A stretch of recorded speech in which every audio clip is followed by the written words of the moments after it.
Okay mga kababayan, Chris Ulo po at welcome back po ulit dito sa ating YouTube channel. Okay, ito pag-usapan natin mga kababayan yung issue na kumakalat ho rito sa Facebook, dito sa social media, na pinapakalat ho ng mga DDS supporter. Itong mga DD shit vlogger. Okay, dito nagsimula yan eh.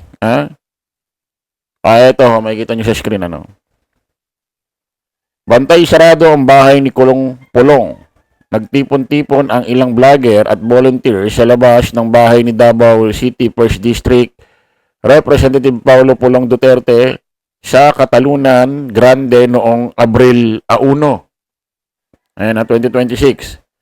Kasunod sa kumakalat na ulat na posibleng may sisilbing search warrant sa naturang lugar. Search warrant was issued against Kong Pulong dwelling. Blogger and volunteers are now protecting his home. Ang tanong mga kababayan, saan ang galing itong isyong ito? Saan ang galing? Baka sa inyo lang din sa grupo ninyo.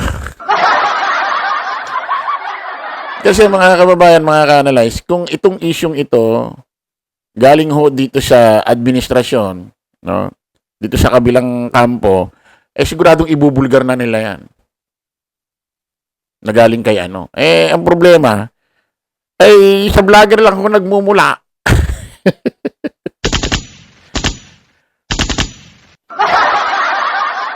Dito ho nagsimula yan Dito ho nagsimula Dito ho nagsimula yan. Sa interview ho ng isang vlogger ho dyan sa Dahig, Netherlands. Yung tinatawag yatang Alvin Tourism. In-interview ho si Congressman Pulong Duterte. Doon ho sa Dahig kasi bumisita ho itong si Congressman Pulong Duterte dyan sa kanyang tatay na si Digong. Okay, pakinggan nyo to mga kababayan. Napag-alaman ko nung Ulitin natin. nagpakilala, gusto ko matibay yan siya. Kung kanang matibay diha nga tao nga magbisita-bisita, isara ako ikasulti nimo. Pagdating ng panahon, kasi pag bumibisita ka, balita ko, matibay ka, nagpo-full battle gear ka. Pagdating ng panahon na may kaharap ka na Ito mukhang pinariringgan niya ho rito si bagong NBI Director Melvin Matibag. Ginagawa niya lang matibay. Napag-usapan na ho natin ito sa nakarang live natin, yung huling last live natin. So, diretso na lang ho tayo dun sa isyong may bibisita raw sa kanyang bahay. Pakinggan natin.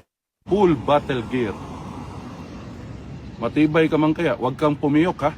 Pero pong usapin ngayon sir circulating na ang mga kababayan natin na sumusuporta sa iyo, nababalaka sila o nababahala sila kasi anytime daw bibisitahin ang bahay mo kay Mayor Paste at saka sa KOGC din sir. Ano po yung masasabi mo dito? Bibisitahin? Bibisitahin po ang term sir para politically correct sir. Bibisitahin. So, isa'y mo bisita. Ngayon ko lang yan narinig, Alvin, no? Pero kung may... Ira niyo mga kababayan, narinig ninyo. Sabi niya, bibisitahin? Bibisita? Ngayon ko lang narinig yan sa'yo. Ko lang narinig yan, Alvin.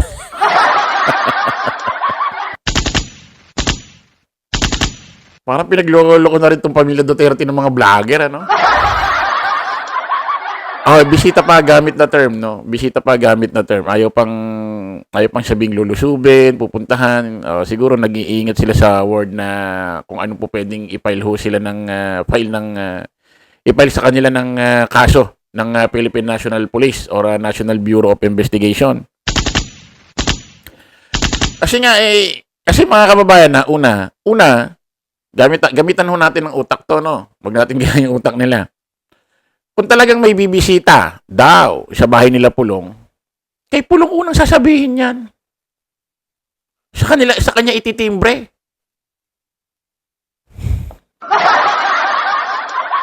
Sa kanya unang ipapaalam. kung meron talagang nag-leak na information at nagko-concern yung kanilang isa sa mga kakampi nila, sa kanila unang i-relay. Bakit sa inyo?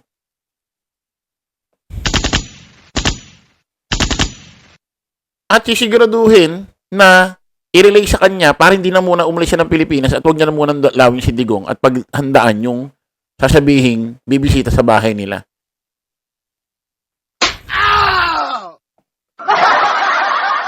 Simple-simple, bakit sa inyo sasabihin?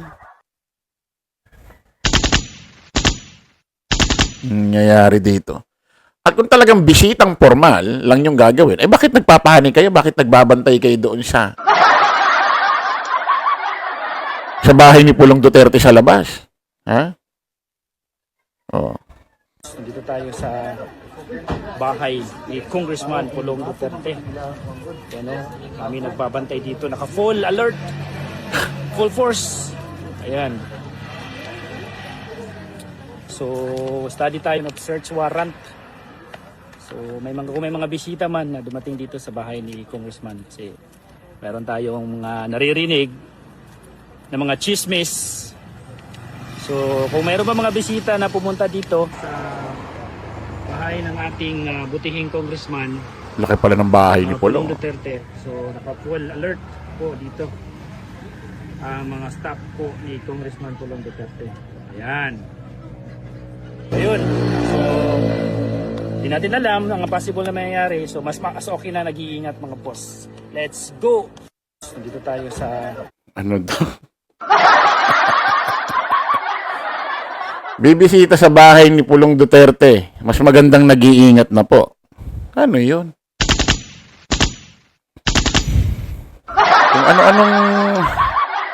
Kung ano-anong mga pinaggagawa nyo eksena dyan, mga vlogger, ano? Okay, halimbawa, alam nyo ba saan nanggagaling? O yung mga vlogger, alam nyo ba saan nanggagaling ang search warrant? Sa korte. Warrant sa korte din. Ngayon, halimbawa, may search warrant. Halimbawa, sang-ayunan ko kayo doon sa kwento ninyo. Halimbawa lang, ito senaryo, may search warrant. Dadalhin na halimbawa dyan ng NBI, Philippine National Police. Kasi ang search warrant, meron lang dapat tamang lugar na naka-specific doon sa documents kung saan lugar pupunta. Halimbawa, pumasok na sila dyan.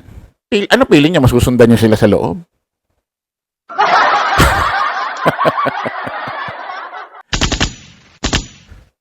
Ano feeling niya? Masusundan niyo sa loob? Yan. Eh, kayo mismo hindi pwede pumasok dyan. Kaya nga nandiyan lang kayo sa labas eh. Kaya nga andyan lang kayo sa highway eh. Kayo mismo hindi pwede pumasok dyan eh. Trespassing kayo dyan, pumasok kayo dyan, at di kayo papapasukin dyan. Mabibidyohan nyo kung gaano kaganda yung bahay ni Pulong eh. Maiso-social media nyo eh. Hindi nga pinakikita loob niyan. Ang mangyayari niya, mabibisto pa yung laki ng bahay ni Pulong.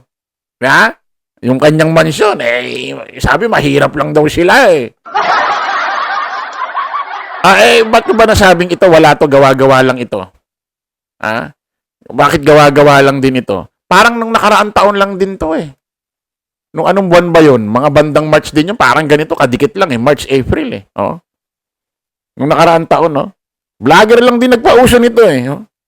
Hindi mo malaman kung gumagawa lang ng mga content ito or views eh. For the views lang eh. Kita mo si Pulong, ultimo si Pulong, di niya alam. Isipin nyo, kung meron talagang concerned citizen na kampi nyo sa grupo ninyo na totoong may nakuwang impormasyon sa gobyerno na may search warrant na gagawin sa bahay ni Pulong, sa kanya ipapaalam to, hindi sa inyo. Bakit sa inyo ipapaalam? Hindi nyo naman bahay yan. Ano ba mga utak niya? Ano yun? May nag-concern sa inyo? Uy, yung bahay ni Pulong. Isa-search warrant. Tapos kay Pulong, hindi sasabihin? Mas inalala pa kayo? Bakit bahay nyo ba yan? Ano ba nangyayari rito sa mga to, mga kababayan? Parang ganito lang din yan nung nakaraan taon eh. Oh. Anong buwan to? March 14, 2025. Nagbabalik ang headline ngayon, binabantayan ng mga taga-suporta ang bahay ng mga Duterte sa Davao kasunod ng usap-usapang sasalakayin ito ng PNP. Binabulaan na naman ito ng pulisya. Nagbabalita ng serbisyo sa Davao si Hernel Tokmo. Hernel, kamusta dyan? Jeff, dumagsa ang maraming taga-suporta sa bahay ni dating Pangulong Rodrigo Duterte sa isang subdivision sa Davao City kagabi matapos ang ulat sa social media na hahalughugin umano ng PNP ang mga bahay nito. Nagdaos din ang prayer activity ang mga kapitbahay at ilang supporters para ipagdasal ang kalusugan at ang sitwasyon ng dating Pangulo. Pero pinabulaanan ng Davao Regional Police at Davao City Police na mayroong implementasyon ng search warrant. Bandang alas 11 ng gabi, pumunta naman si Mayor Sebastian Duterte at nakipag-usap sa mga abogado roon. Nagpasalamat ang alkalde sa mga supporter at sinabihan sila na umuwi na lang muna. Wala namang nangyaring raid ng PNP pero patuloy na nagbantay ang mga tao. Kaserbisyo mo sa Davao, Hernel Tokmo para sa Teleradyo Serbisyo at Radyo 630. Ay, March 14 ho itong balitang ito, 2025. Hanggang ngayon ho, itong live ko, itong vlog ko nito, itong paggawa ko ng video, walang nangyari. Pero tuloy-tuloy yung pagbabantay na ginawa nila dyan. Ang nagpatigil lang, nagpaalis sa kanila, itong itong isang asawa ni Digong, si Hanilet Abansenya. Ay, pagdating doon, galit na galit. Paano?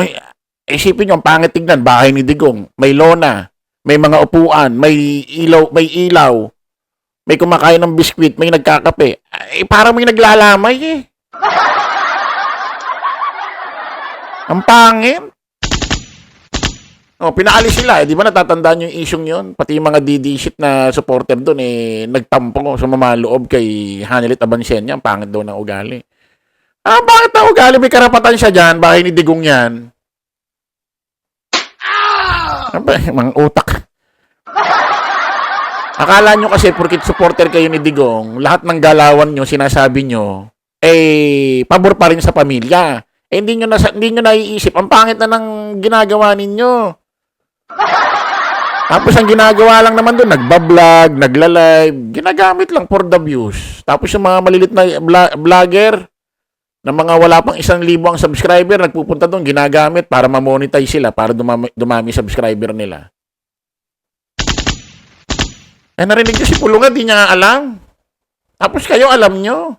Kasi nga, tingnan nyo, kung talagang merong concern sa inyo, sa grupo ninyo, na nakakuha ng impormasyon sa administrasyon o sa gobyerno na may inilabas na search warrant laban kay Congressman Pulong Duterte sa kanyang bahay, kung nakakuha ang impormasyon ang kasama ninyo at nag-concern, bakit sa inyo sasabihin?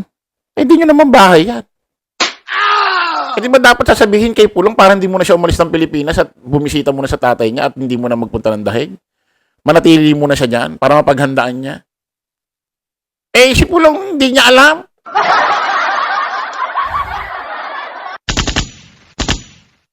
Tapos kayo alam nyo. Jesus Maria Joseph. Ang sasabaw ng utak niya.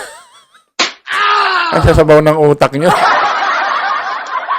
Okay mga kababayan, kita-kita ulit tayo sa panibagong vlog. Maraming salamat. Bye-bye po.